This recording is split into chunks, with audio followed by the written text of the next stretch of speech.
Okay, hello, dear friends, and welcome to this second edition of the Energy Efficiency Day, organized from the European Alliance to Save Energy, who is a proud member of the community of the energy efficiency operators in all sectors, and which has been working for the last 10 years, I would say, to put energy efficiency on the map of the energy revolution that we have need to go through if we want to deal with that climate change.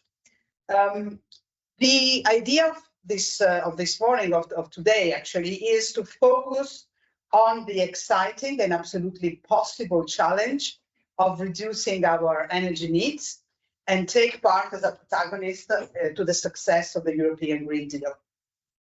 As you know, we could not have been more timely in getting together and giving visibility and new evidence to measures and policy energy efficiency, which, in the words of the IEA director, is the first fuel in this world in transition. World that is crossed by countless crises and new and old, bloody and tragic conflicts that are destroying, even as we speak, many innocent lives from all sides. Conflicts that are often very linked to or have an impact on the energy system. The urgency to finally overcome our fossil fuel dependence has never been so obvious. Reducing the energy needs and optimizing the energy consumption of our home, our industrial processes, our services, transport, water, energy system is the first and indispensable step for a cost-effective and fair transition. We can more easily also accelerate the penetration of renewables in the energy mix, avoiding investment in oversized capacity. If we do so, we can phase out fossil fuels at the pace required by the current global boiling, as the UN Secretary General Guterres described the situation we are quickly entering. All of this you all know, perhaps better than me, but it's always good to repeat it because this is actually the reason why we are here today. As the Pope wrote in his vibrant new apostolic exhortation, responses till now have not been adequate, while the world in which we live is collapsing and may be nearing the breaking point. He rightly stigmatizes those who still deride and ridicule this reality. We actually see them at work around us, and this is probably one of the most unwelcome and even surprising evolutions of the debate around the Green Deal, which became a partisan controversy instead of being perceived as a common challenge. And more, the future of the European Union and its capacity to remain a union based on law and human liberties is linked to the ability to convince its citizens that a just transition is not only necessary, but is the only real growth and well-being perspective for this old continent. I am very proud to see and to say that those who decided to be here today are among those who are really trying to be part of the solution of this global threat which is facing us. We are also here to show that ways to curb our energy needs have never been so numerous and have never been so effective. Since we met last year, a lot has happened. The Energy Efficiency Directive is a reality and an improvement in relation to the current legislation, also thanks to our relentless work, the relentless work of the community of the energy efficiency. We have a higher target, clear ambition for the public sector, for business and energy providers. The water energy nexus is fully recognized, and the energy efficiency first principle became legally an overarching principle of the EU energy policy. The EED gives certainty to business and investment and lays the foundation for further growth of the industrial ecosystem of energy efficiency and its diverse application for buildings, utilities, water, and transport industry. The recognition of the energy efficiency first principle is really key. It's not something theoretical, it's not something futile. It's because it signals an approach that is finally part of the European regulatory framework and that in the future, at least we hope, will inspire future and energy and non-energy policy and legislation in the EU.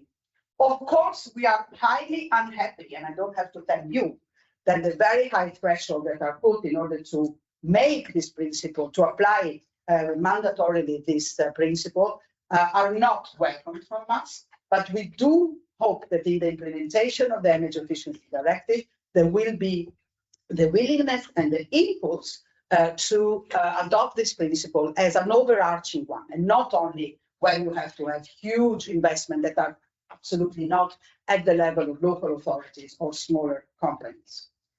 And in any case, we know that this is not enough.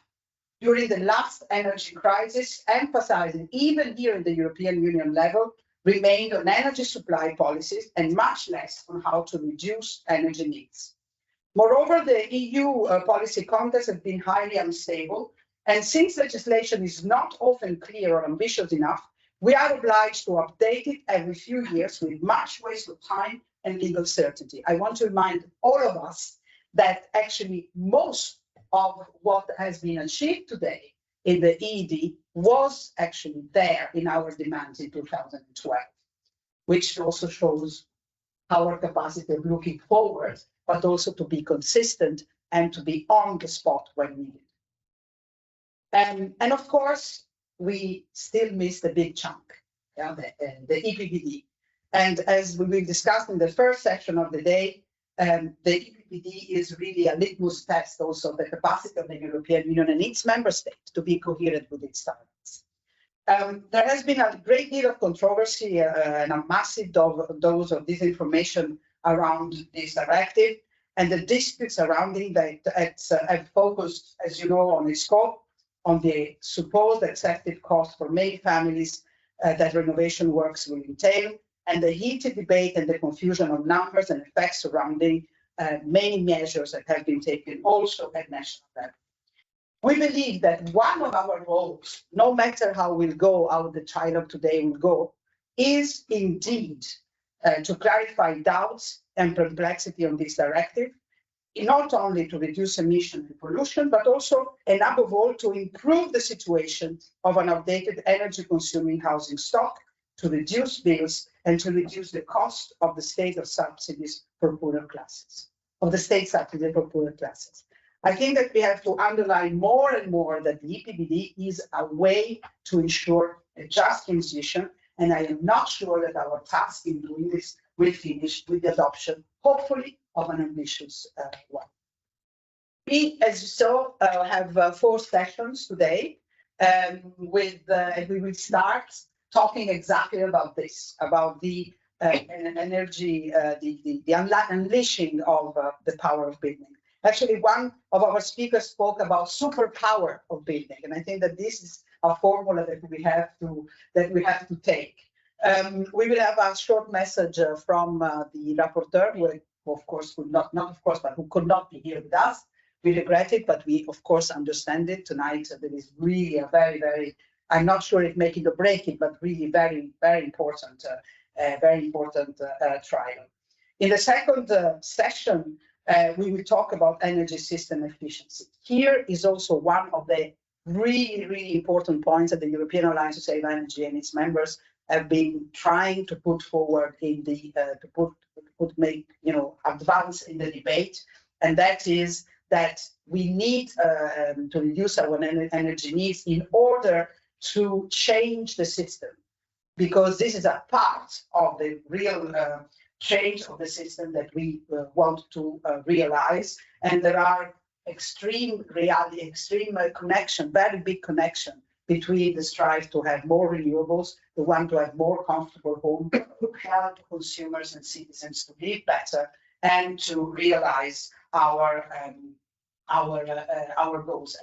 And the speakers that we have today achieved are really very important in making us understand even better this very important challenge.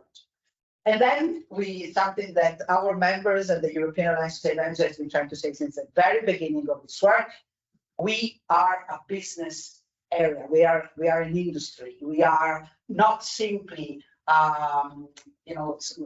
wishful thinking, reduce your energy needs, but we are also an ecosystem. We are also bringing solutions and creating jobs. And this is actually something that we will speak about a lot in the third session, where we have the real pleasure to have with us Brian Mathaway from the IEA. And the fourth and last one, but not least, is of course the issue of the skills. We have been, as a lot of you know, pushing a lot on the question of upskilling on energy efficiency, not only because politically the excuse of not having enough competent workers has been used to reduce the emission, but also because we believe that this is a challenge that can be met and that can really improve the working conditions of the current above all construction, but not the construction level. And this is actually a major project from the European Alliance of Zero Energy, the creation of a pact for skills in energy efficiency, which I hope will be implemented very soon. And in any case, in the fourth session that we have today, and with the speakers that we have been very happy to invite and welcome, and who accepted to be with us today, we see the priorities of the European Alliance of Zero Energy, not only past, but also for the future. And I hope that you will be with us in this journey. Thank you very much. And I would like now to start the first session.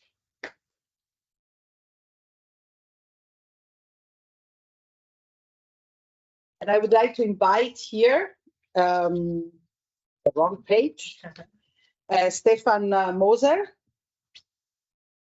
who is the head of unit of DG Energy in the European Commission. Then we have Alice Stinland, Chief Strategy and Sustainability Officer of Signify. I don't know if Stefan is here.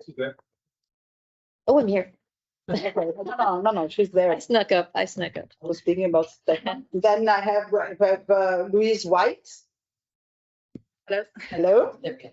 Welcome. He's the coordinator of ELENA Facility and European Investment Bank.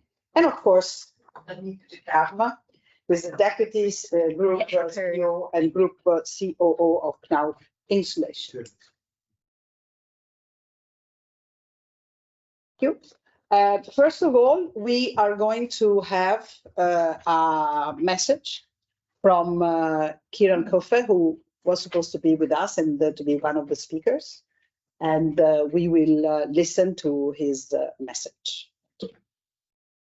Hi, I'm Kieran Cuffe, Rapporteur on the recast Energy Performance of Buildings Directive. Firstly, let me thank you for the invitation to speak at your event, and I want to really apologise for my absence. I'm currently preparing for an important EPBD trialogue later this evening, which is why I'm not able to be with you today. Since I first began my work as an MEP in 2019, there's been a seismic shift towards more ambition in climate policy. And yet there has also been a pushback from some who say we should delay action, even in the face of extreme weather events, such as the floods, the droughts and the heat we've seen around Europe over the last few months. It's clear we have to seize the opportunity to put citizens at the fore of the energy transition, and we must grab this chance. For over a year now, I've been working as the lead negotiator on the revision of the Energy Performance of Buildings Directive. My file was passed by the European Parliament in March, and it's been under discussions in trialogues over the last few months.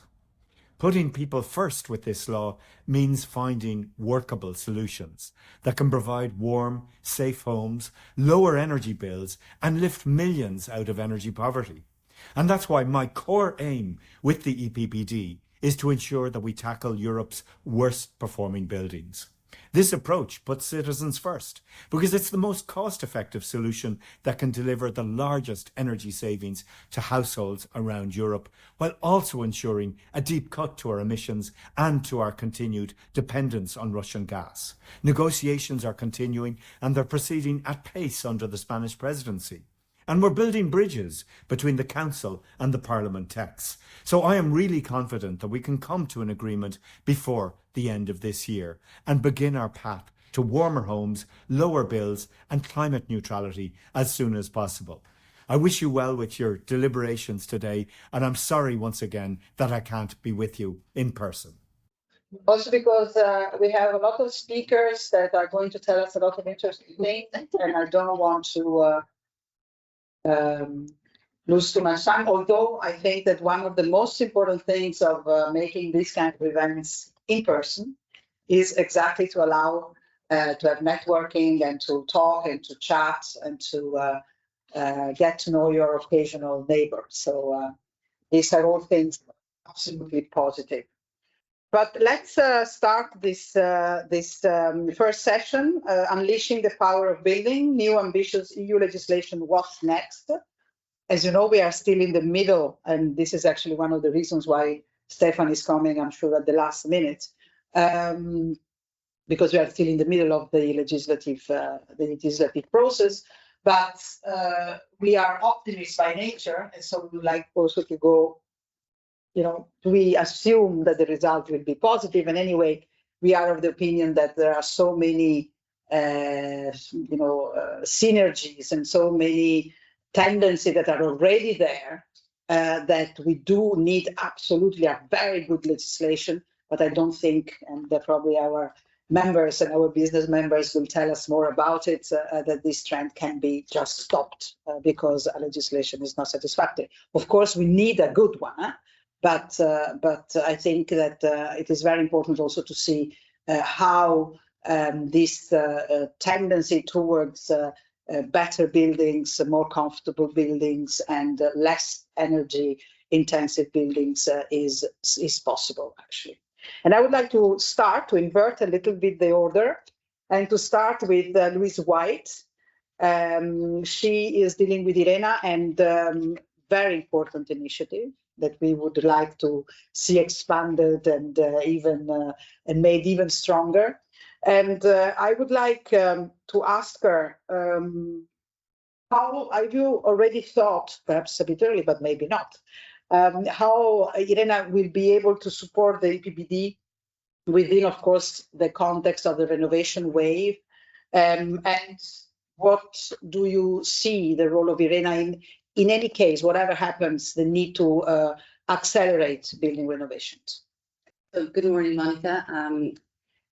Yes, I think that I was hoping we would get the sort of background to the EPBD first, which would have been nice. But in any case, ELENA very much ties in with the aims of this regulation, because the whole reason ELENA was set up in 2009 was to help prepare energy efficiency investments, and a large chunk of that is targeted at preparing buildings.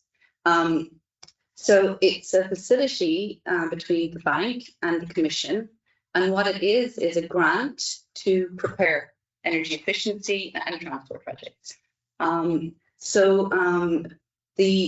all know the reasons why these projects should happen, particularly at the moment. We have rising energy prices, we have decreased security of supply. I mean, it's generally agreed with climate change, we need to reduce energy consumption, reduce greenhouse gases, but these projects, they're just not really happening on the ground at the pace that they need to happen on.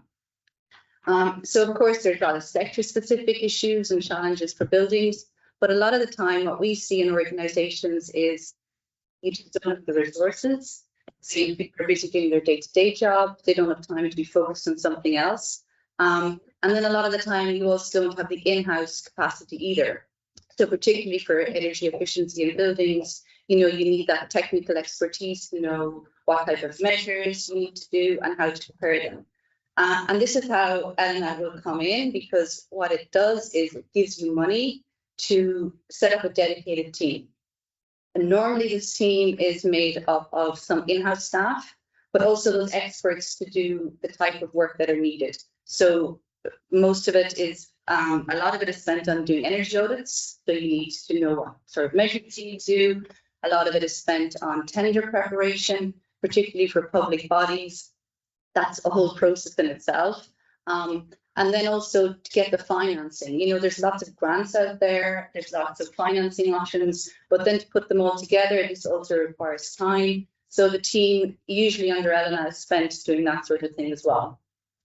So how the EIB comes into it then is we help applicants to prepare their proposal for the Commission. And because this is a programme that has to result in investment, we're really looking at not that there's just a need for the projects, because I mean there's clearly a big need, but that you have a portfolio that's feasible to be prepared in a 3 to 4 year period, and that it will result in investment at the end. So for every €1 of grant you get, there needs to be about 20 million of investments at the end of the period. And this is where a lot of the time is spent on the application phase, because you need to make sure that this team is being set up in the best way, and also that what your targets are is achievable at the end. So yet to date, there's been about €285 million grant committed, and it's supporting over 9 billion of investment right across the EU. Now that's not all in buildings, but a large chunk of that is buildings, because in every project you generally have some public, private, residential building that is being renovated. It's basically a large chunk of what Elena is supporting. So I think it's clear Elena is continuing now under the InvestEU programme. So on the ground, it's going to continue at least until 2027. I think it's clear that it'll have a big role to play on and to support what the EPBD and EED are trying to achieve, because now we also see with these regulations, national and regional bodies are also under more pressure to renovate their stock. They need to be able to scale up these types of investments. And yeah, so I think that why I'm going to events like this, and we're also doing roadshows across the EU, is trying to just get the message out there that this is a facility that can work. It has some real results, and so hopefully we continue until for the next decade. And yeah, because targets. This is indeed probably the biggest challenge for EU programs supporting or EIB programs supporting energy building renovation, in the sense to get what it should be and to get people to see that they can have access to that. Not people, but let's say. Yeah, I mean, even for me, I'm in the sector. I think there's so many mandates and programs and facilities, even in the bank. It's hard to keep track of them all. So one advantage of Elena is that it's an open all of the time. It's not done through calls.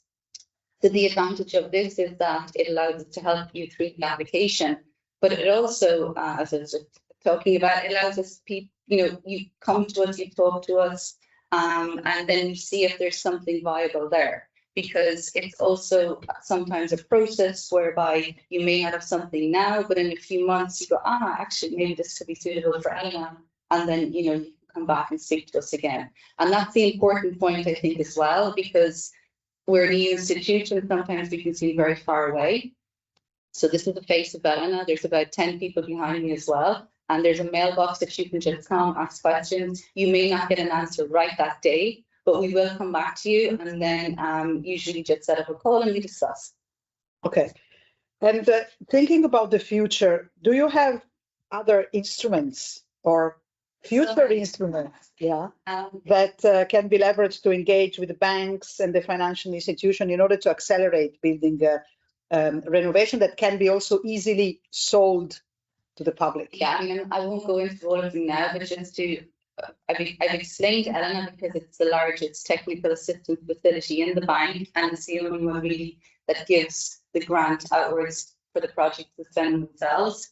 There's also Jaspers, which is more focused on preparing projects with structural funds. There's another one called Target, which is focused on the coal regions. The Just Transition Mechanism is a smaller facility.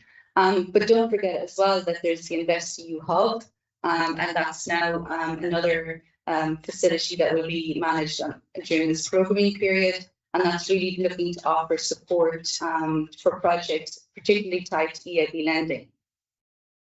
And on the lending side, a lot of the time energy efficiency is too small for the direct loans. So usually how it works is through an intermediated structure where the EIB will on-lend to a national, local, regional bank.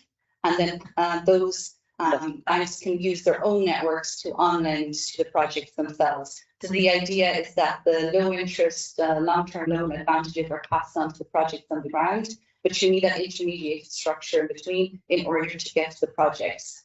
One of those, there's numerous specialized lending products for that. One of them is the PF4E, which is directly targeted at banks.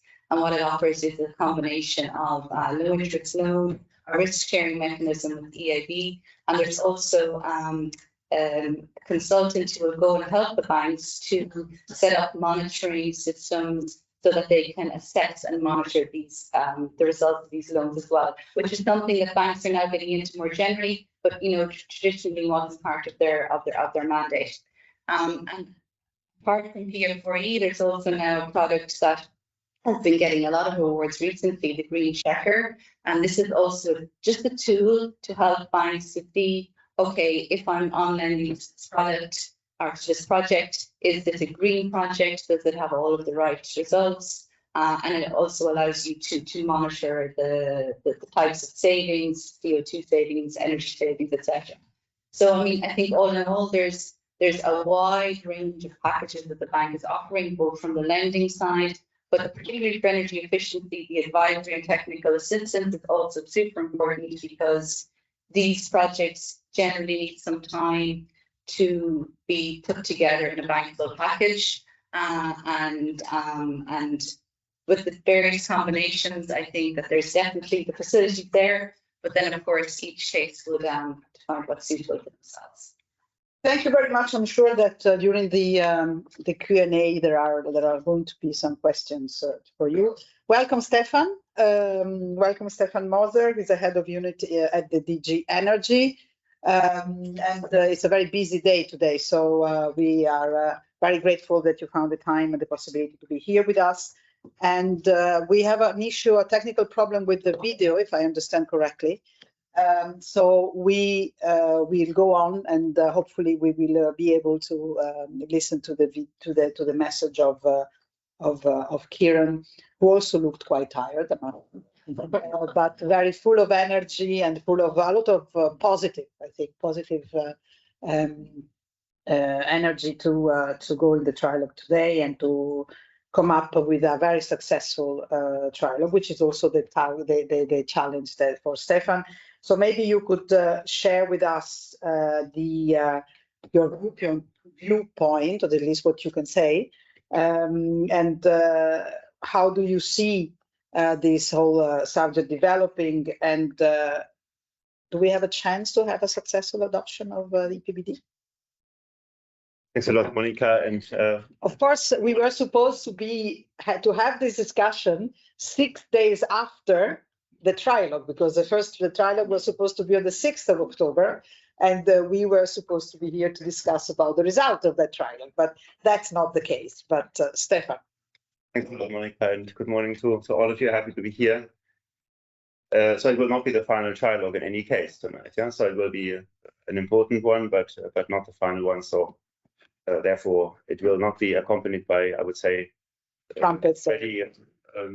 Conclusions of what will be the outcome, because we simply don't know. So it's important to make progress towards each other. I would say the two co-legislators, we from the Commission side, are trying to help on the key elements. I think they're all on the table. All key elements are on the table, and needs to be balanced in terms of, I would say, regulatory push with the minimum energy performance standards, quality instruments, data quality, EPCs.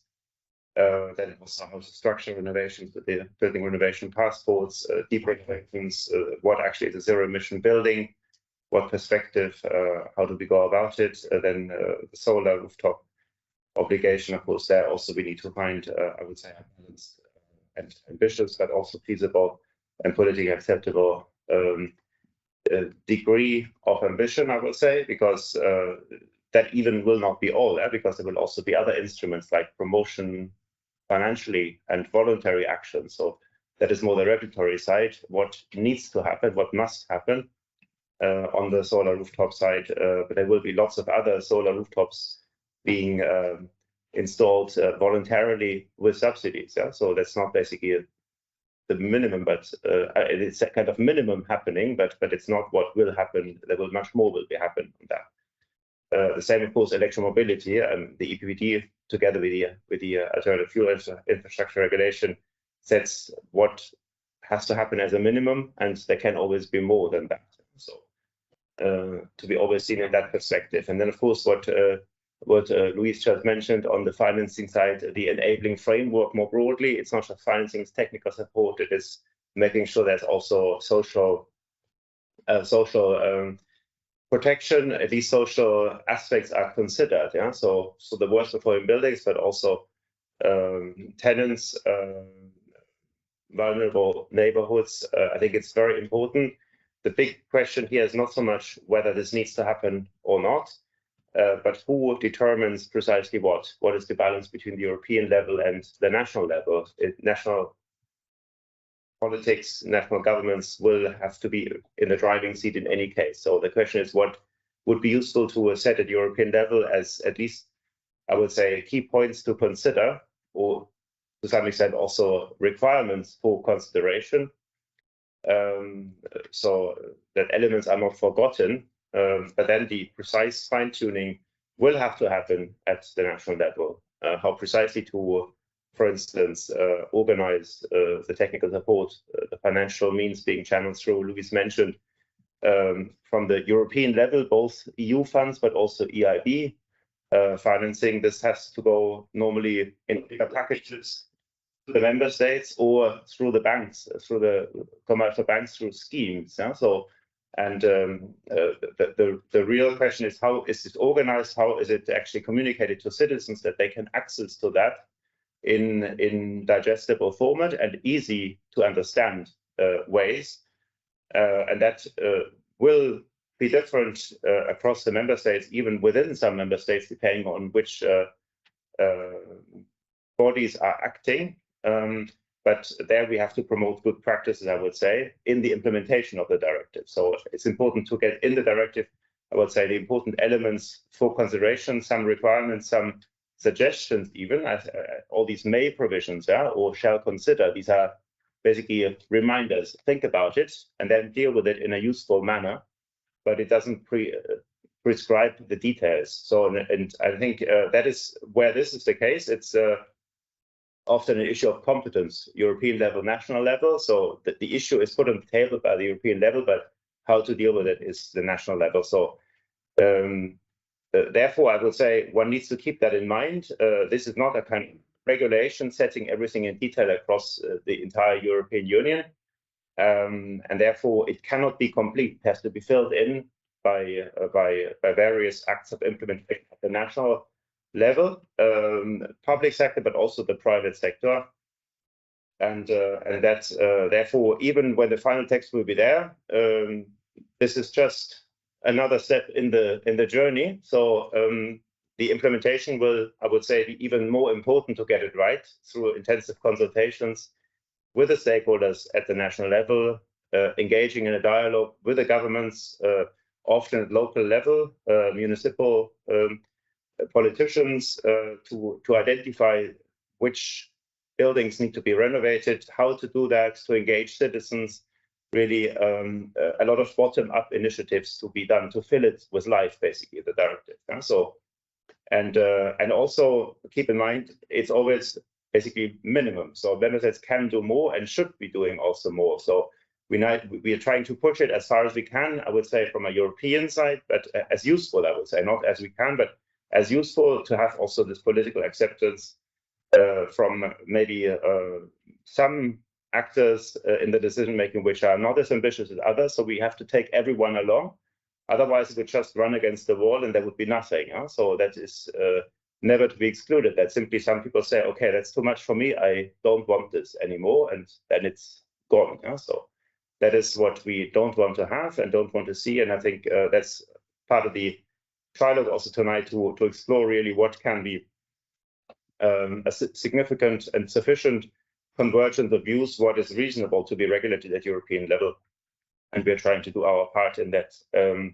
But then, of course, be very forceful in the implementation, working with the EIB, with the member states, with the different companies, associations, and the NGOs to be able to have a useful dialogue how to go about it at the national level, including regional and local levels. So that I think is absolutely crucial. So that's probably I can say at this stage. But the dialogue continues, and I'm sure we'll have many interesting and very important also future exchanges, even far beyond the strict legislative process in which we're in now. Certainly. Thank you very much, Stefan. How long can you stay? Can you stay till the end of the session? Yes, definitely. Oh. Sorry, I came a bit into the session, but no, it's just good to know so that I learned to start a bit earlier, so that's yeah, I know it doesn't happen often, but this time it was like that. Okay, so I would like to give the floor to the other gentleman of this quite balanced session. David Ducarme, qui est who's a deputy group CEO and group COO of Knauf Insulation. And Knauf has been one of the founders and the main supporters of the European Alliance to Save Energy.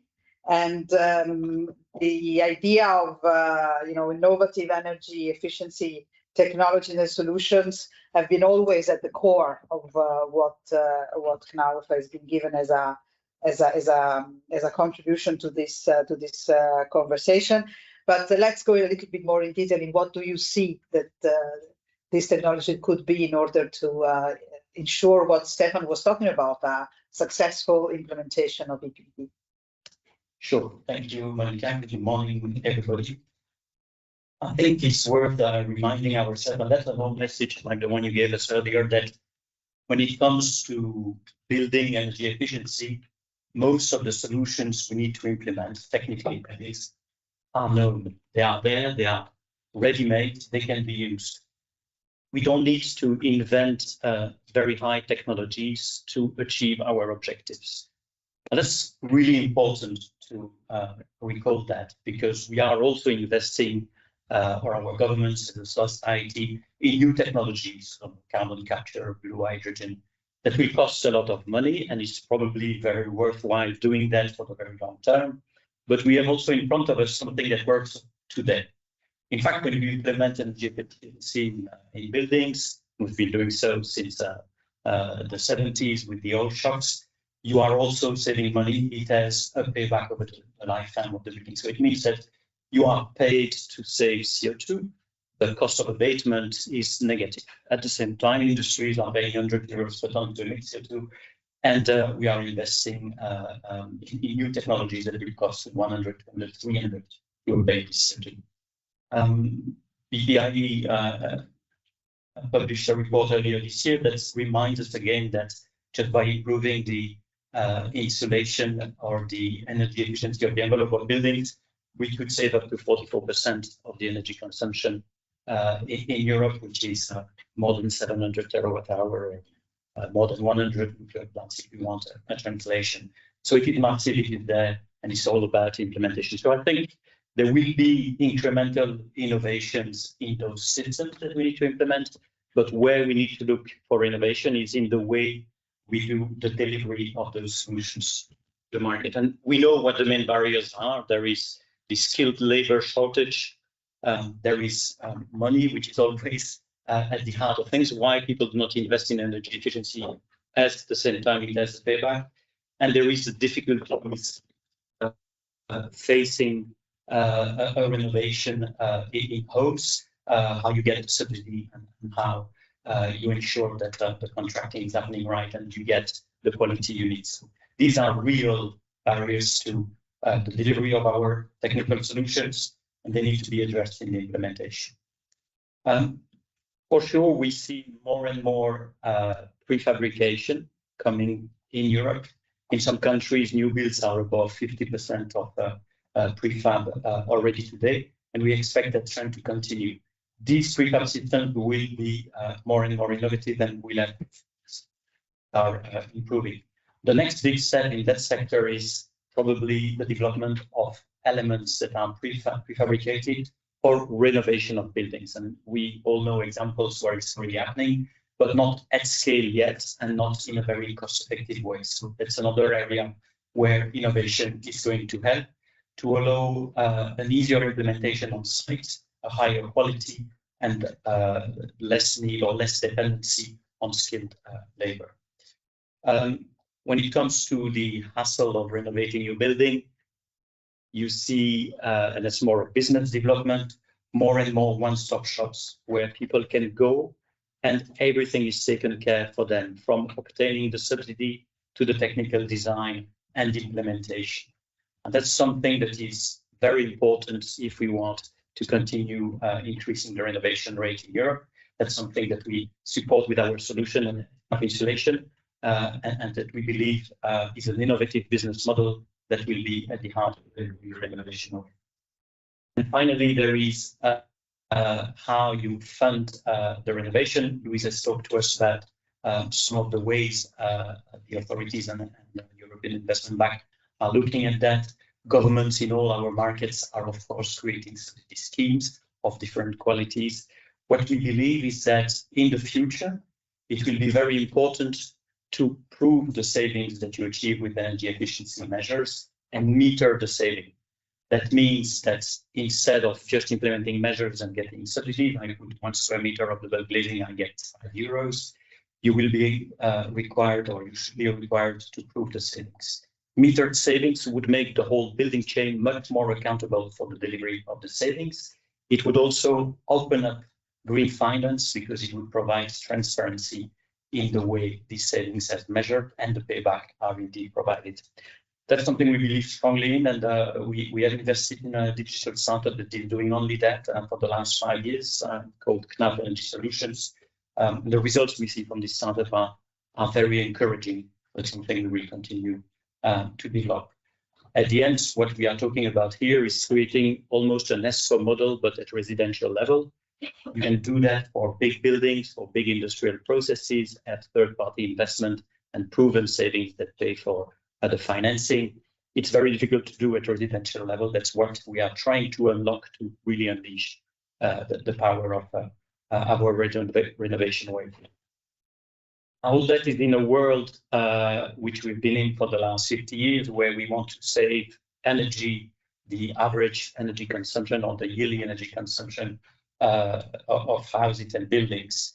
We are, of course, moving for the last 10 years, maybe into a world where the currency is no longer kilowatt hour saved, but more carbon.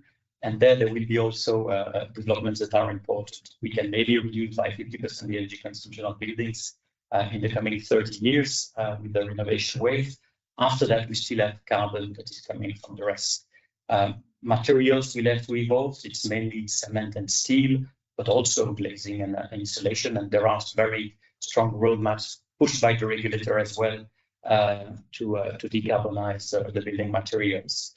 When it comes to the remainder of the energy consumption in building, the solution is very likely to be green electricity and very high efficiency heat pump. It seems to be the best route to achieve that. But of course, you want to support that a lot more in green electricity. And when we do the calculation at European level, it means that you would have to increase by a factor 3.6, maybe 4 to 4, the current production of electricity. And all of that would have to be green. So it means multiplying by a factor 60 the current production from PV panels, something very significant. We believe that this will push buildings and energy efficiency in buildings into a third revolution, which is to look at demand side flexibility and peak loads, peak demands management. Because renewables are intermittent, they're not dispatchable. If you're unlucky, you don't have sun when you need heat, and you don't have wind either. So it creates problems. You can compensate a little bit with batteries, but not fully. That makes the efficiency of space heating even more important. And when you do the calculation, you see that 1 kilowatt hour that you can save during peak time, which very often is in an early night in December, no sun, and if you're unlucky, no wind. 1 kilowatt hour you can save at that time is worth 4 kilowatt hour of installed generation. And that's a very important number because it changes completely the paradigm, right? If you look at PV panels, it's a low carbon electricity, yes, only if they run 100% of the time when there is sun. If you use them only 25%, it's no longer a low carbon technology. So the currency will move from kilowatt hour to carbon today and then to peak load installation. It's also determining how much distribution you need in your grids to connect all these houses to the grid and provide the extra electricity during peak demand. So the next step in innovation that is bound to happen is around this integration of the different systems, the grid, and the peak load management in houses. It's likely to require many more digital solutions where peak demand can be shifted for heating and cooling and to provide or to make sure that the grid does not collapse, that we don't have blackouts in the future. We do a lot of calculations and publish papers around these subjects. And the last study we've done showed that if we achieve energy efficiency at the level of the renovation wave, we could save up to 3.5 trillion euros over the next 20 years only in peak load management, because we need cheaper grids and we need to install less renewable energy. That's going to be the next big innovation. Thank you. David, would it be possible for you to tell us maybe a bit more about this concept of metering savings? Sure. So the idea is to use sensors that are becoming very cheap and to be able to monitor the condition in the house and also the weather conditions, so that you can really measure the impact of the renovation measures, the building envelopes, to determine the savings. So in the end, what you do is you create a model of the house, thermal signature for the house, that allow you to predict what the consumption will be and also to measure the impact of implementing certain measures. That used to be very expensive to do that, and I'm talking 5,000–10,000 euro for a measurement. We are looking now at solutions that are way below a couple of €100 for the same. So that will allow a scale up of this digital connection of houses with a true measurement of the consumption. Thank you. We'll come back to some question and answers in the next when you will have spoken. Sorry, Mike. And finally, I would like to give the floor to Alice Steinland, who is the Chief Strategy and Sustainability Officer of Signify. Signify, formerly Philips, has been also a proud founder of the European Alliance to Save Energy, and our former chair is there, Harry Ferrar, who had a very important role also to enhance and to strengthen the organization. So Alice, you have the floor. Thank you. So I'm gonna try to do justice also to what David just said, which was a great overview of the importance and Again, on innovative technology. exactly. Innovative, but also the ones that are there that can be innovatively used and deployed. Yeah, so lighting is definitely in that category. I would like to start by just saying, so I'm new to Signify, I'm new to lighting. You can hear from my accent, I'm an American, and I just wanted to thank everyone in this room. I think the EU has a lot to be proud of. The Green Deal for me is visionary, it is transformative, it is extremely powerful policy and thinking. And I'd just like to thank everybody here for helping to build that. And I think we have to go all the way to the end, and the EPBD is going all the way to the end. We have to deliver on this last piece. This is a great positioning for the EU as a leader in this space. So at Signify, we do lighting. And we like to say you can move from the former, I like to call it combustion lighting, but anyway, incandescent, the old version of lighting. You can reduce by 50% the electricity consumption by moving just to LED. And then if you add a digital component and get to a smart system, you can reduce that by 90%. So you've essentially eliminated the footprint of lighting, which today I think is responsible for about 5% of carbon emissions. You hear a lot about aviation. Lighting's footprint is in fact and so easy to fix, easy and cheap to fix. The technology, as David said, the technology is there. All we have to do is do it. So I like to say that also the energy efficiency has for a long time been kind of the ugly duckling or the poor cousin of the energy transition and sort of the climate action movement. I like to think that it's having its swan moment right now. And the EPBD is kind of concrete proof that this is the swan moment for energy efficiency. It is the cheapest and fastest way to make a difference in terms of the climate crisis we are currently living. We are obviously very supportive of that given our business model.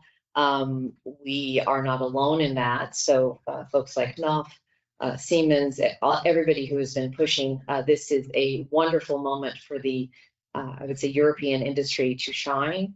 I'd say I speak for on behalf of a lot of us reusing the words of the IEA. This is a jobs machine for the EU. So there are Mr. It's biodiversity. It's very good. Yeah, this is a jobs machine. So there are large companies like us that see the opportunity here, but the impact in terms of small and medium-sized companies, individual entrepreneurs, this sort of 3% commitment to renovation, which we have to get to, means massive numbers of jobs. And when you say I have a choice between each day spending 1 billion euros to import fossil fuels, or I can invest in people's jobs, I would choose the second. And I think most people would if we had all a choice to vote on that one. And I just like to maybe mention a last comment, which is how technologies like this contribute not only to energy efficiency, but to the broader agenda of the Green Deal. And I think David mentioned some examples of this.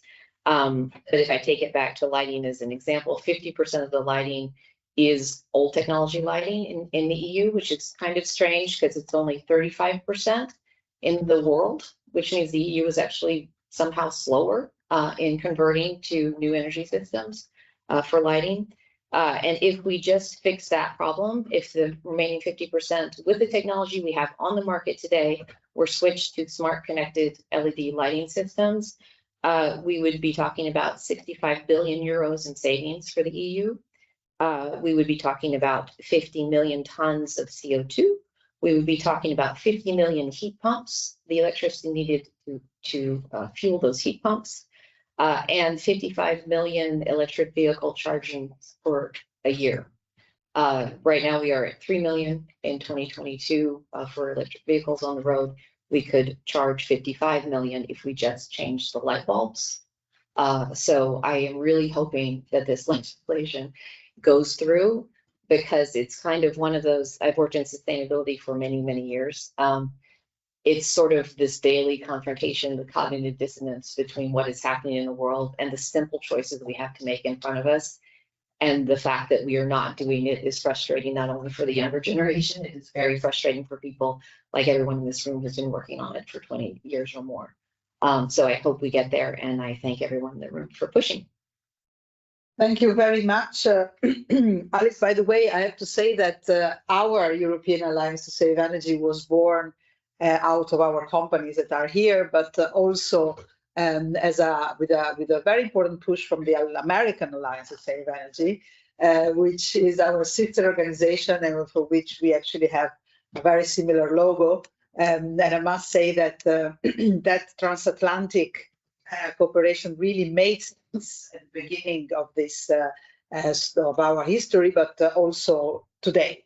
So I am very glad that with your presence we can have this bridge between the two sides of the Atlantic. But I would like to ask a question to you and to David. I would like to know if you have either in your experience or in your mind a way through which you can envisage the collaboration between policymakers and other stakeholders and business to accelerate the improvement of the energy efficiency in building. We saw that here in Brussels over the past few years, and also with the experience of the Coalition on Energy Savings, and also, of course, of UEs, the idea of putting together different stakeholders with business and try to be stronger towards policymakers has been really a strategic choice. But then we have to translate this in a way also at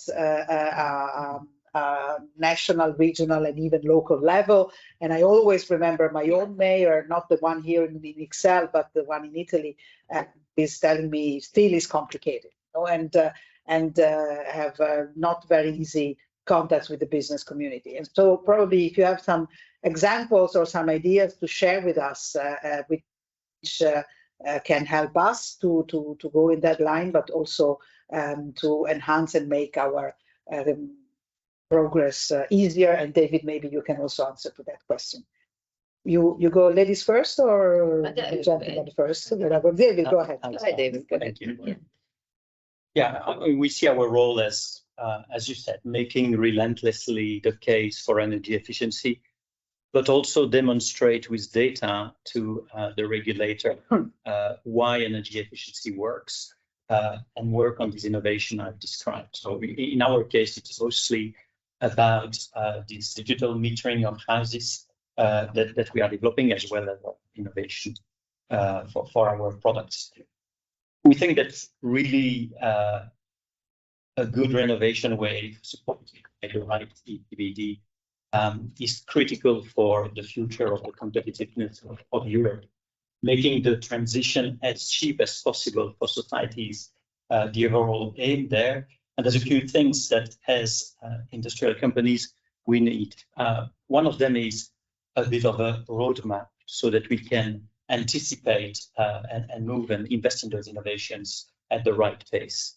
We've seen disastrous subsidy schemes in the past, and there's certainly a few that you know as well. One that I remember vividly, the home insulation program in Australia. It's far enough that I can talk about it. I think where in the space of 6 months, I think that about 4,000 companies were created to insulate because the subsidy scheme was way too generous, and it resulted in an absolute collapse of the industry because at some point there were quality issues. It was not implemented properly, and complaints by the users of the product. So it's important to state it. We stop and go is not good.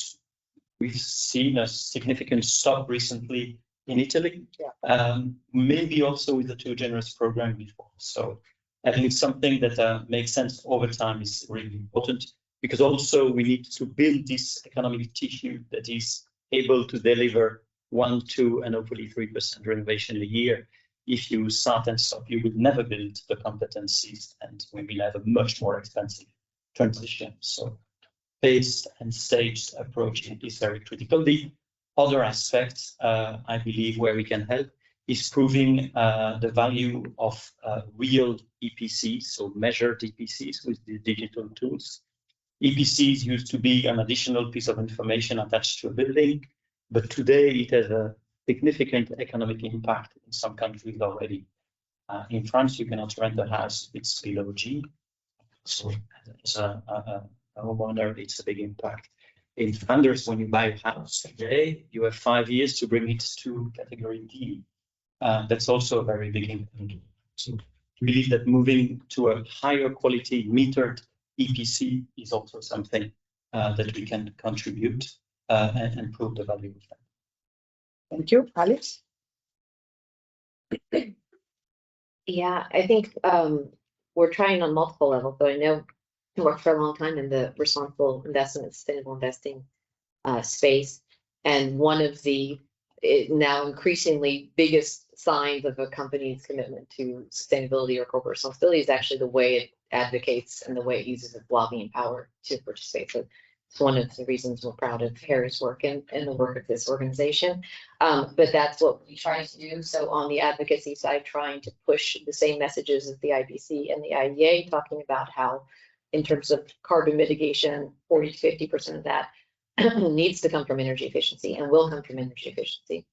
So pushing those messages to help push legislation related to energy performance standards, obviously renovation rates, which we would love to see mandatory for all buildings.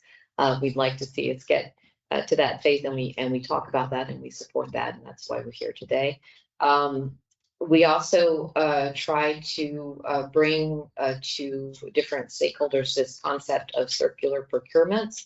So unfortunately, we do a lot of business with the public sector, but we still see a lot of deals that are decided purely on costs and not the total cost of ownership, just the upfront costs.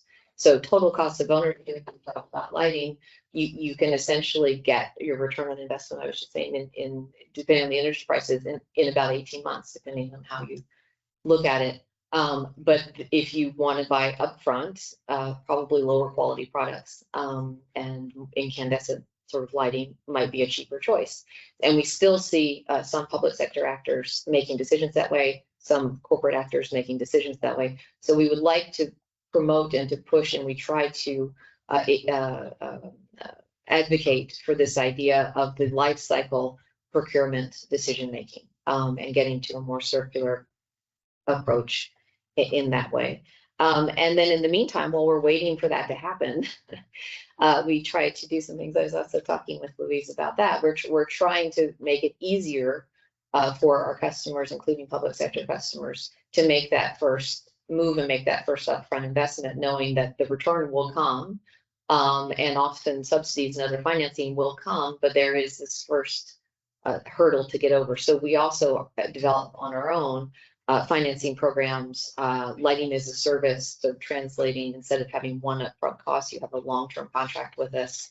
That's a service-based approach, and trying to make as best we can it work easier for our different partners to promote energy efficiency and do it in a way that's financially feasible. Thank you. Stefan, we have some questions online, and I'm sure that you also have some questions, but I would like to come back to you. We have been looking at some papers going around, and most of the people around here, and in one of the paper it was included a monitoring role for the Commission on maps, and this is actually something that we consider to be quite important, in the sense that it is true that one of the characteristic of the legislation these days or these years is that the member states want to have the maximum possible flexibility in the implementation, so much so then the same legislation is probably different in Italy, in Malta, in Sweden, and then in Latvia. And we saw that a lot, at least in the environmental sector. But I would like to know if you have some thoughts about this monitoring role, and if you think that this can be also help to implement correctly the EPBD that you said is the biggest challenge that we have in front of us, whatever happens today.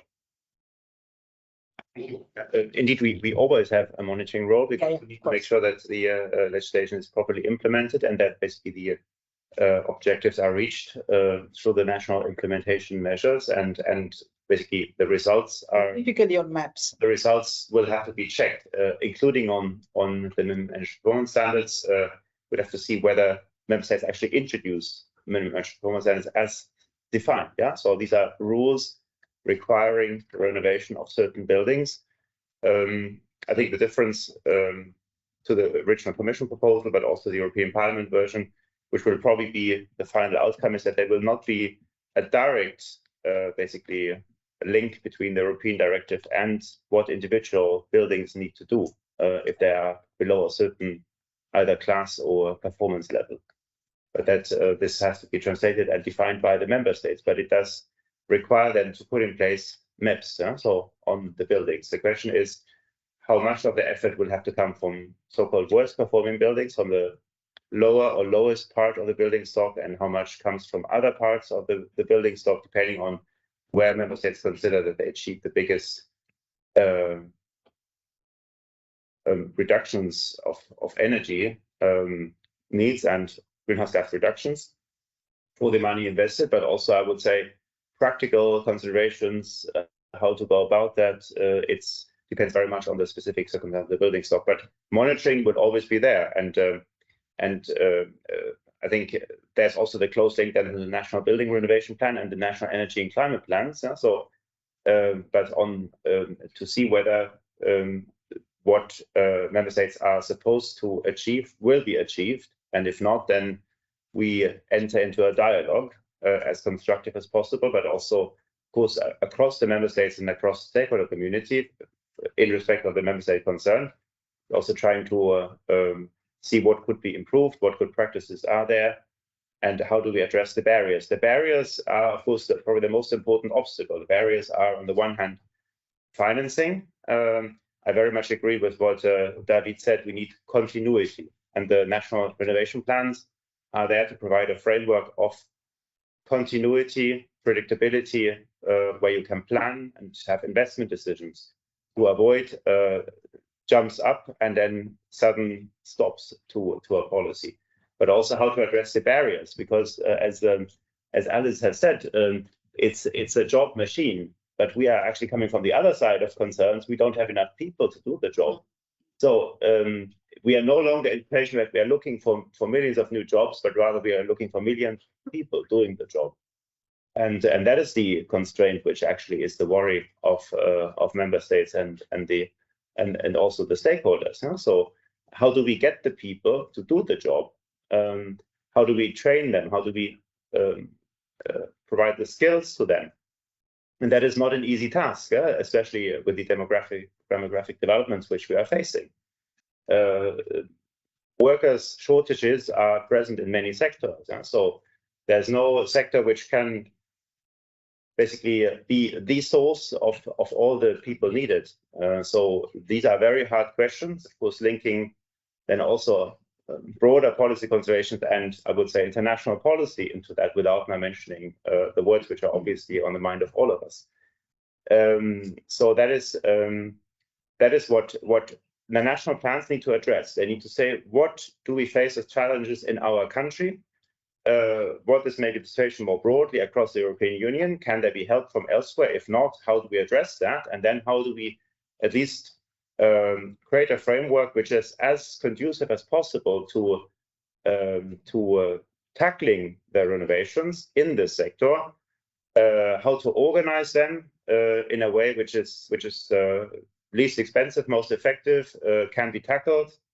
And I think, as David has said, prefabricated serial renovations will be very important to think in larger volumes and aggregates, also financing, urban planning, involvement of citizens up front to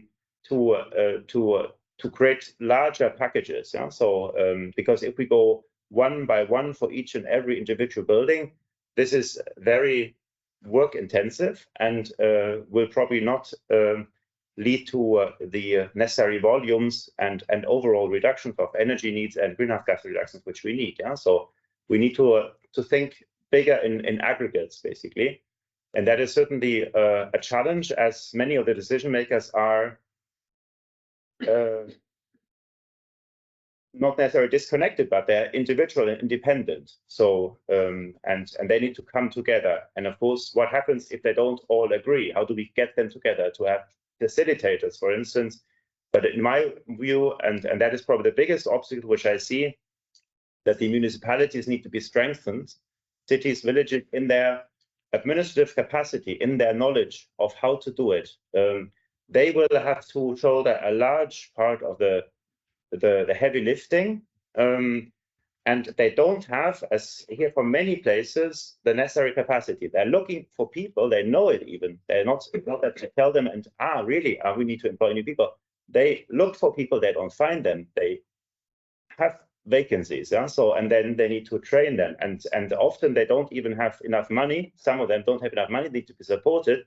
So this is a big bottleneck and needs to be addressed through the most efficient way of organizing it. For instance, service center, which is maybe shared across various cities. As we know, the one-stop shops will be absolutely crucial. There will have to be a virtual element online, but also a physical element where you can go to, where someone comes to your house. And how to organize that is indeed, I think, a role also for the local authorities. And not each and every little village can do that. So there will have to be a thinking of how do we establish such service centers in the most efficient manner, that we create a critical amount of competence, a critical mass of competence and availability, because it would be a disaster if basically citizens actually want to do it, they want advice and have to wait 3 years. So this would be killing any initiative. So this would be a major investment to be done. And then, of course, I would say also for the municipalities to trigger neighborhood approaches, district approaches, inviting, initiating. I'm very fond of citizen-led renovations. So there was yesterday an event here. I was also here. I think this will be very important, but it cannot be, in my view, the solution to everything, because it would rely in many cases on idealistic people doing the initiative, taking the initiative. So this will be very important, has to be fostered and promoted as much as we can, but there needs to be, I would say, a mass solution as well. Even where people are reticent, don't want to engage first, need to be convinced, and that will be often for the towns, cities, municipalities to do that, and they need to have the capacity and the knowledge how to do that. So it's going far beyond the conventional and traditional ways of maybe how a city deals with its citizens, and if we want to make this happen, so on the renovation side.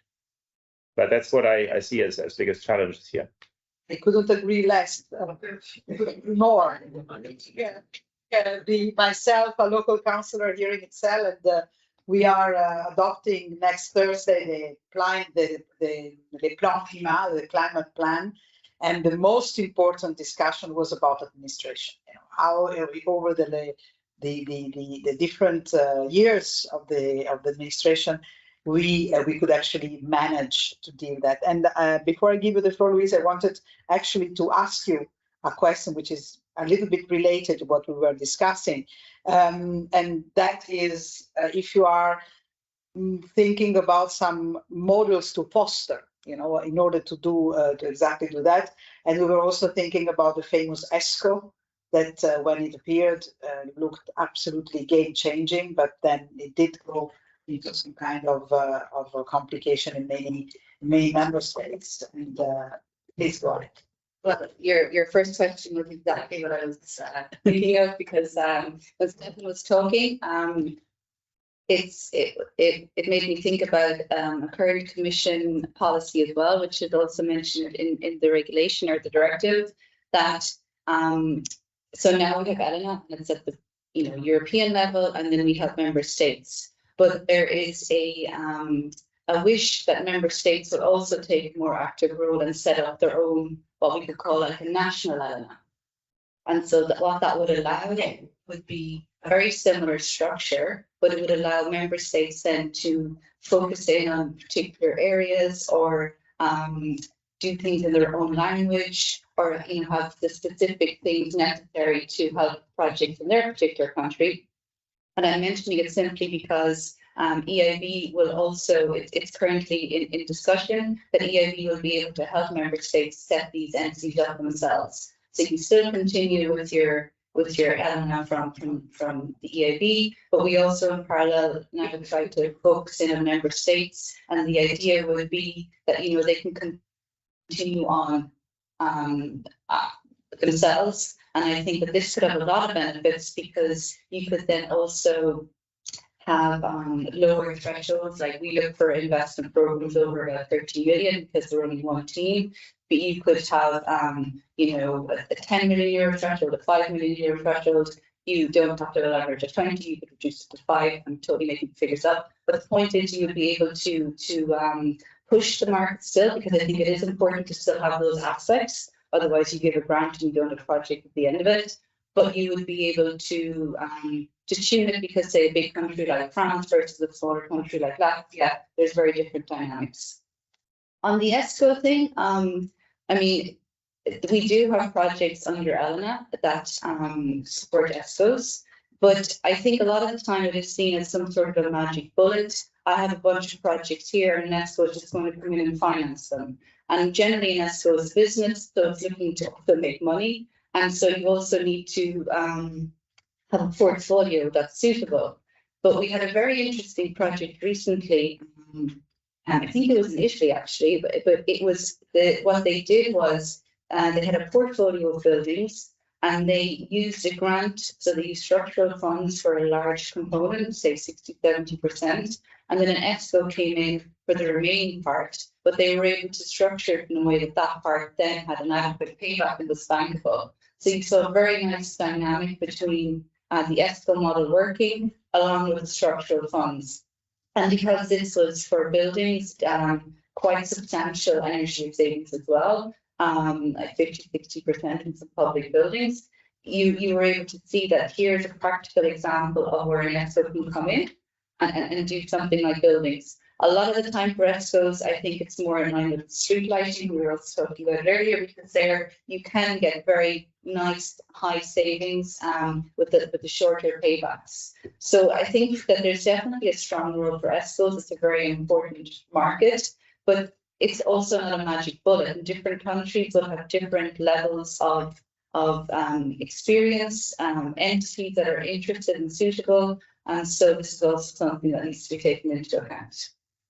Thank you very much. Now it's time to open the floor for questions or interventions. And we also do have some person online. So who wants to break the ice? Yeah. Stefan Steuer. Please introduce yourself. Of course, everybody knows you, but still. Thank you very much, Monika. I'm Stefan Steuer. I'm here representing the DENEF, that's the German Businesses for Energy Efficiency. And we have a great interest in the EPBD development. So one remark on that, what you said, Stefan, also about the minimum which we need to get from this directive. That's for us super important. We have in Germany, as you all know, a new buildings energy law with renewables obligation in there. That will bring something. It will definitely improve the energy performance. It will bring savings. It will reduce greenhouse gas emissions, but it will definitely fall far short from decarbonizing the building stock. That will be below the natural rate of changing heating systems. It's just too low. And we also know that it's not always the most efficient if it's not combined with renovations of buildings. So the benchmark which we are trying to use now to see what the company can deliver is that this minimum requirements which could come in will bring us above that German new legislation there. So that's really important to see. And you know, we all know about the demands for flexibility for member states. That's the reality. I think true. There must be some, but that shouldn't be on the sacrifice of the overall ambition. So I think the ambition level, how much it will be about worst performing buildings, and that I think is the key. How much will be about worst performing buildings? Can that be a focus? The multiple benefits will be definitely. Now, on practice, while we're waiting for the EPBD, the EIB, you're doing this super important work with ELENA. And what I would like to understand more is how you see the role of energy communities. It came out a bit already with citizen-led renovation as, you know, building energy communities to try to tap into, you know, the engagement of citizens to increase the demand for the projects or project development. It feels like they're far away yet because energy communities tend to be really small. And I think we just have to accept that in the beginning. So what would be your recipe to get to them and get them tapping into the project development support and get it going, and maybe get more from citizen-led renovation? It might not be the one solution, but it's probably one of the many things we might need to get things off the ground. Yes, if you don't mind, we take another question and then we, is there another question? Yes, please. Always introduce yourself, please. Morning, everyone. I'm Fernando Sicciafimani, Secretary General of the European Builders Confederation, representing construction SMEs. You have been talking about the fact that skills is kind of the Achilles heel of the EEPPD for member states. We do know that in construction, the lack of qualified workforce has always been a problem. Now we're adding layers to the problem with the fact that we more technically skilled and let's say more environmental aware skilled people. Great, that's a new challenge. But how, considering the message, Mr. Mulder, you share about this idea of engaging citizens more in the energy transition in order to deliver on the ambition the European Union wants to achieve. I'm a bit afraid because we have heard messages at national level, notably in France, where there was a message by a minister saying that we should help people to do their own innovation, which comports a lot of risks. And we've heard for certain our members in Eastern Europe that there are rumors about the regulations that to certain trades because there is a lack of them. So I would like to understand better how we can balance that approach where we're lacking people, but not going too far so that we actually create a lot of difficult challenges with maybe the regulation or having citizens that are not ready, that are not construction professionals, to work on very technically, highly technically chantier tasks. Thank you. Who wants to start? Maybe Louise. Maybe I go first. First one. Is this working? Yeah. So for energy communities, so first of all, I think it's an incredibly important concept and a very strong role to play in the whole objective of increasing energy efficiency. For Elena, one of the practical difficulties is that the grant can only support building integrated PV. So it's just that it's the pot of money that the Commission is focusing on energy efficiency in buildings, and PV has to be connected to the building. So standalone renewables are not eligible in this. And in energy communities, on a practical basis, I think that there will always be wind farms or ground-mounted PV as part of that whole structure. So that makes it very difficult for us to find an Elena project solely focused on energy communities, because you have to draw a boundary around the EE in buildings and the PV in those buildings. Having that said, we have a few projects that are now not with it as its main component, but definitely they are trying to see if they can use Elena to try to structure the regulation or set up the laws that will allow citizens to be more involved in these areas. And I'm by no means an expert in energy communities, but a lot of the time it's about having structures in place to incentivize citizens in order to be able to benefit from the structure. So we have one very interesting one in Denmark at the moment where they're calling it an energy community as well, because they have some legislation in place, and what they're doing is using Elena to put the PV on the social housing units, but set it up in such a way that all the citizens are also able to benefit from splitting the energy back into the grid. And so there's this sort of buy-in from that structure. Different countries seem to be at different stages in how that's actually practical and doable. But generally, that's the type of thing when we get energy community type of aspects in the investment programs, that's the sort of thing that we're looking at. But I will say on a wider level, I've been to an awful lot of meetings and conferences on energy communities. There's one I think happening in December on Reach Soup as well. So I still think that this is an area that still has to get off the ground a little bit more as regards utilising the funding that's available, because as I mentioned earlier, ELNEC continues until 2027, but there's a lot of other project development assistance and technical assistance and advisory there as well. So I think as regards that, it's a little bit back to what Stefan said as well.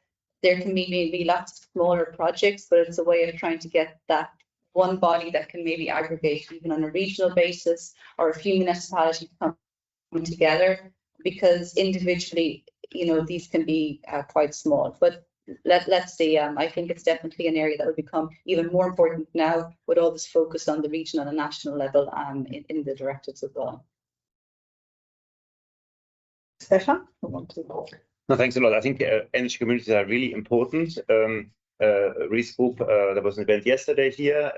The Commission is also, with the significant funding from the European Parliament, running a pilot project where we try to explore also what can work and what can be done. I think for me the key is to see what can be easily replicated, what can be expanded with easy to understand recipes, basically, templates to follow, where the initial inertia, the initial transaction costs, basically the hesitations of citizens are easily overcome, that you'll see how this can be done. It becomes a kind of standard practice. It's possible to copy from others, which you can observe in the neighborhood. Then it can become a mass movement. And for that, we need help, advice, initiators who basically make it going, because the initial step is often the most difficult, and then high quality advice needs to be provided. And I think there is a role for at least the local level, the local authorities also to get involved, at least to encourage, to share, to support also from the municipal planning level, and then see also what can be the scope, the ideal scope, the activities, also how does it fit in the broader urban development also. I think that's absolutely key. But replication, easy to copy, basically, even where the risks are reduced, because a lot of the risks are linked to untested practices, or let's try something and then you can learn a lot from it, but then other people can actually already build on that. So I think that would be, for me, the biggest challenge, to make it really relevant from overall impact, in terms of overall impact size. And the other question on skills, I think, and how to make it work. I think what is absolutely crucial is also what David has said, that people are not led into doing something which later on will be regretted, costs a lot of money, as you mentioned Australia, or that people will do with limited skills maybe the wrong thing, and then you either get humidity problems or health problem, or it doesn't work, it doesn't bring the results. So I think the house crumbles down, or the house, whatever, or it falls down, whatever. So the quality of advice is crucially important, and also the quality of the skills of the people involved. And it will be a huge challenge to ensure, when we have to expand the workforce in that respect, to make sure that there will be no, basically, only insufficiently skilled or knowledgeable people involved, who then carry out something which afterwards people have only regrets about. Money is lost, and it creates a negative atmosphere. So this will also be, I would say, a role very much for the member states to ensure that there will be a minimum level of qualification for people in the sector. Of course, no one can prevent the private citizens to do their own works, but at least that even those citizens who want to do that, many of them are very skilled generally, that they at least have access to how to do it, like through the one-stop shops, the videos, do it yourself, and all that. But that has limitations. So that has limitations. In many ways, this will have to be left to professionals, and I think it should not be the primary thrust of the renovation wave. But of course, there will be some element of do-it-yourself. But I think the primary thing should be to make sure that there is a sufficient number of qualified companies who have enough people who can do the works needed in a reasonable amount of time, that you don't have to wait for several years to get it done. So because that's also the reality. If you want to have it done nowadays in a number of member states, you don't get it tomorrow. You have to plan long ahead, yeah? And then wait and wait and wait, and frustrations build up over time. So I think the question is where to get the people from. Of course, there's always structural changes in the economy. Yeah? So also this is happening these days and years. So there may be an opportunity to attract, to make also the jobs in the construction and building sector more attractive. It will have to basically positive incentives. We can't force people to work there. So it's young people, it's people from other sectors. In the end, there will have to be higher salaries, better working conditions. It will cost money, but there's no other way. In a market economy, if you want to attract people, you have to be more attractive than the others. You have to compete for the people and offer attractive packages. And that will also require first some additional investments, of course. It costs more money, but also new practices, how to do that actually, how to achieve that, what actually do people want, also young people, and what skills could be actually promoted, and how to make the workplace more attractive. Also, I would say the mission, the positive perception by society. These are professionals working for a very important societal transformation project. It's not just construction workers. If you don't find another job, you go into that. Yeah? So it should be actually seen as extremely valuable members of society who carry out an essential job and therefore get also a more attractive salary. And therefore, young people get involved and want to do this, and people basically queuing up that we need basically this kind of a positive perception, and without that it won't work. And that I think will have to be broken down by each member state. What is the situation there? It cannot be a kind of I steal the workers from other member states, because there are not enough in the European internal market. Yeah, so inside Europe, there will be a shortage in any case. So, so the question is, how do we optimize the efficiency of those working, and maybe from sectors who would be possibly in some kind of structural changes or decline and could release some workers. And the good thing is, probably we won't have to fear any mass employment anymore. I hope so, because during my lifetime, this has been the biggest worry, and many of us lifetimes, that in principle, there will be enough jobs for a whole generation. And this is an investment project. It's not basically something to be seen from the cost, but rather creating benefits for the future, reducing our resilience, improving our resilience, reducing our dependence on imports, and creating value for the European and local economies. And therefore, I think we have to move away from this perception of it costs so much we can't do it, but investments into our future well-being.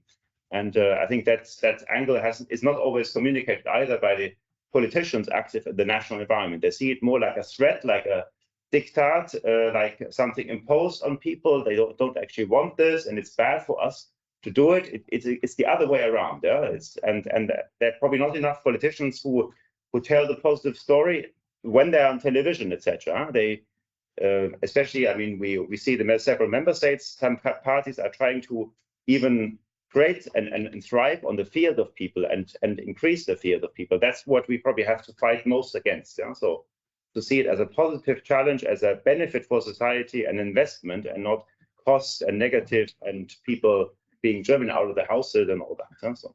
Yeah, indeed, I think you touched very important points, but that is why I want to come back to what Stefan was saying.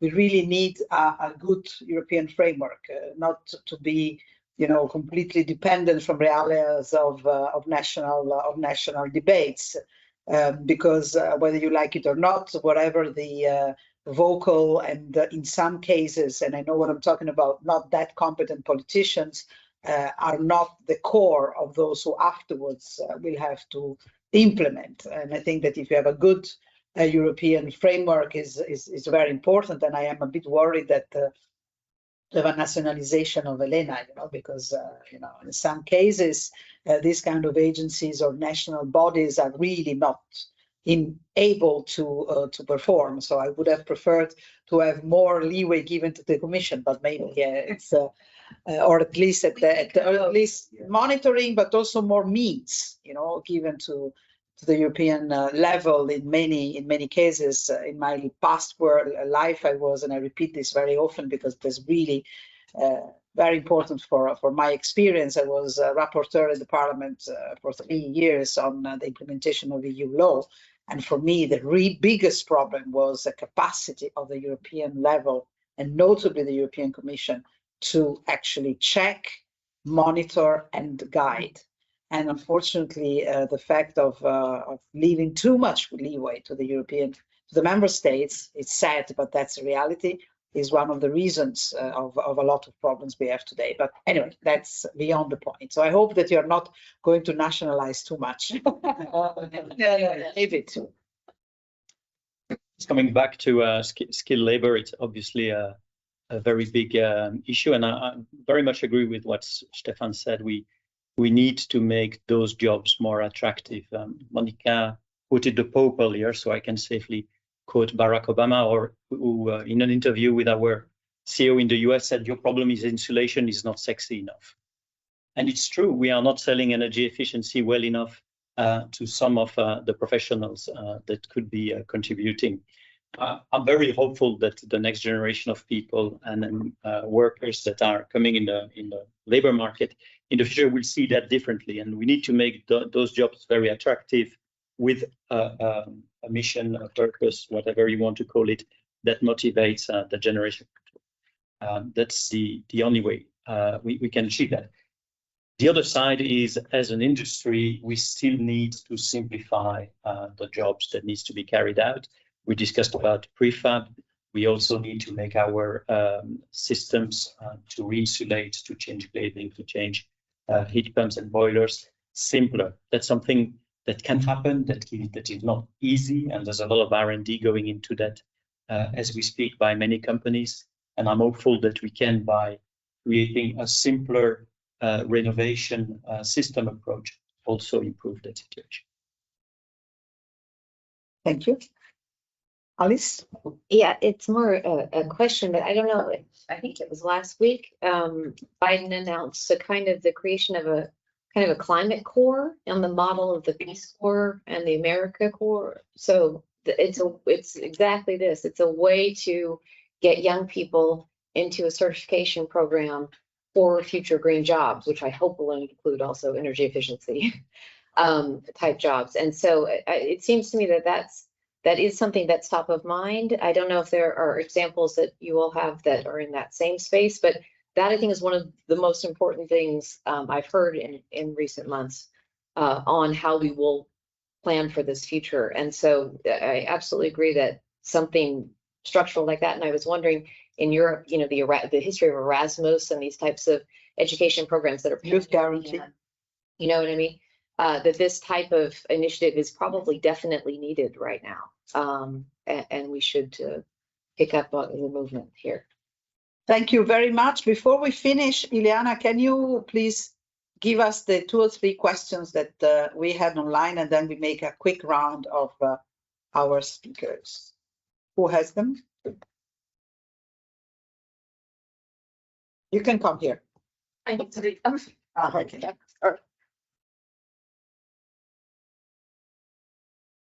We have a question from Julia Wagner from Click Arshaka.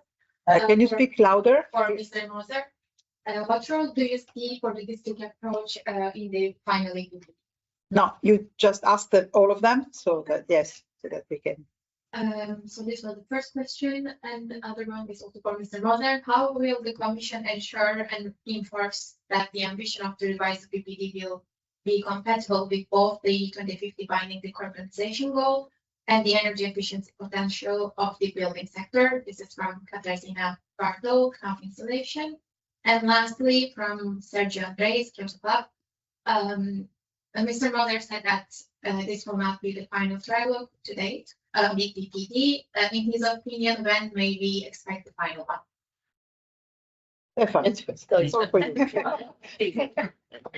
There may be also comments, of course, on these questions.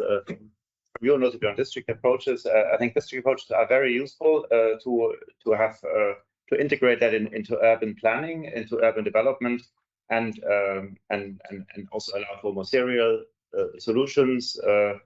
it should of course not be leading to a situation where some buildings would be left behind. I think that is the major worry, that basically through an average of the performance of a district, you say, okay, some buildings are just stay as they are, they're too difficult, and the others do the job.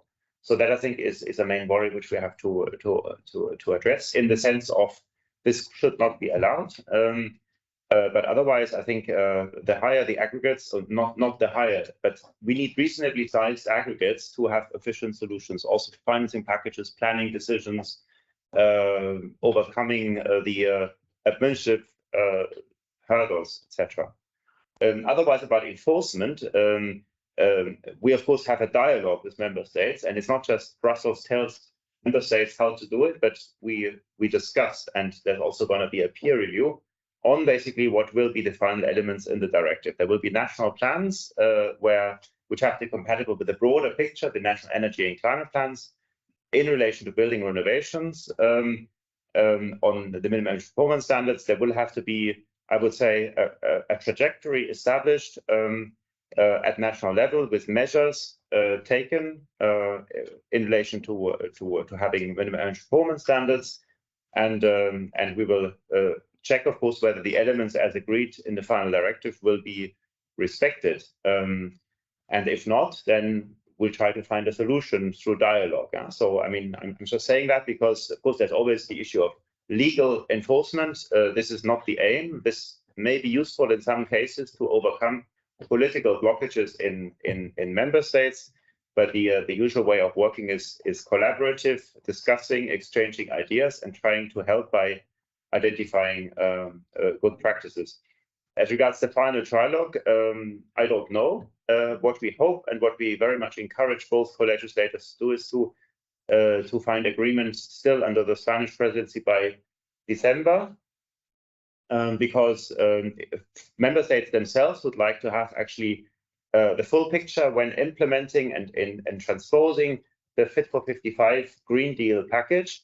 And the EPBD is a missing element, and they need to set up coherent national policies. So if you have one, I would say, important piece missing, it's not efficient yet to launch this, because you need to see also that it relates very well with the transposition measures on the Energy Efficiency Directive, Renewable Energy Directive, and several other measures at national level, which can go beyond, because it's not just member states just carry out and tick the boxes, but they have to develop a strategy how they and set national policies in place, which may go further on all these points, and therefore they need to know what actually is required, at least as a minimum. So, and I think that is it would be simply a huge inconvenience for member states to carry that forward into the future, leaving that open.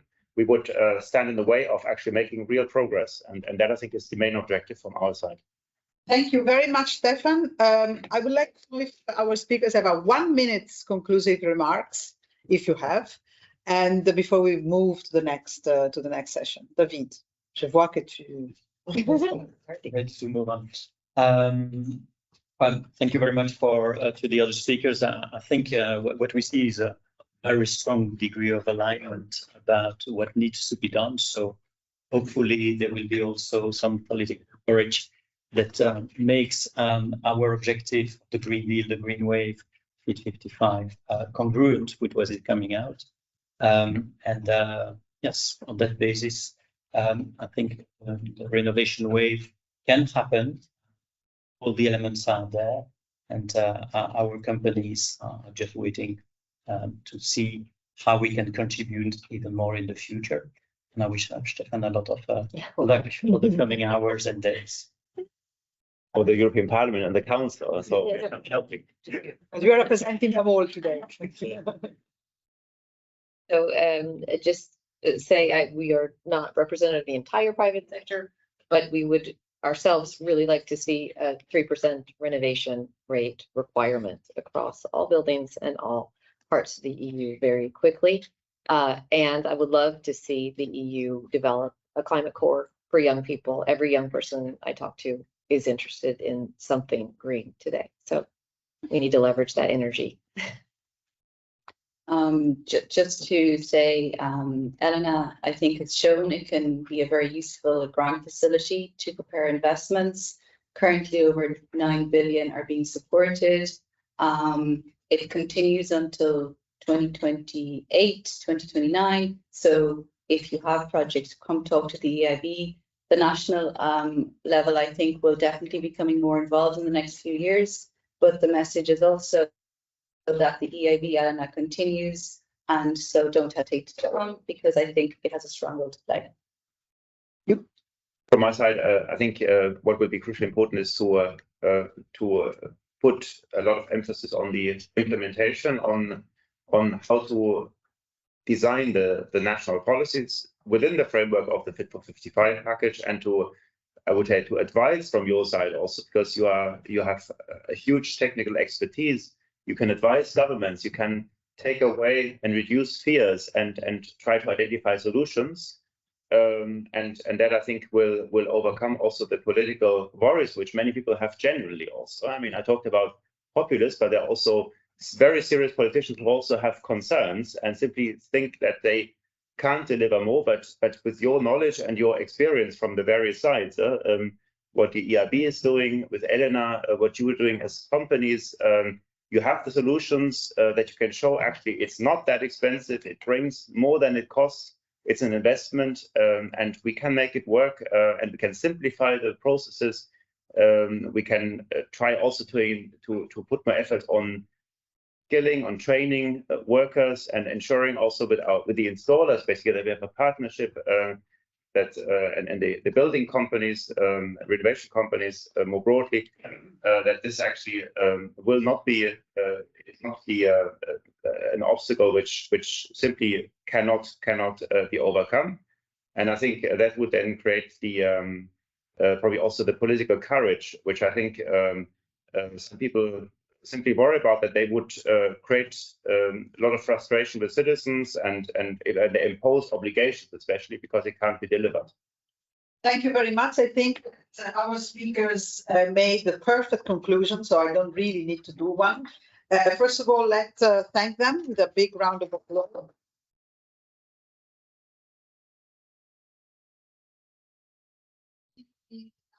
Words are a perfect introduction to the next session, Energy System Efficiency, Empowering Citizens and Repowering the EU, because the two things are absolutely connected. Thank you to the speakers. And we have a very short break, and we convene here in 7 minutes. Thank you. Thank you. See you again.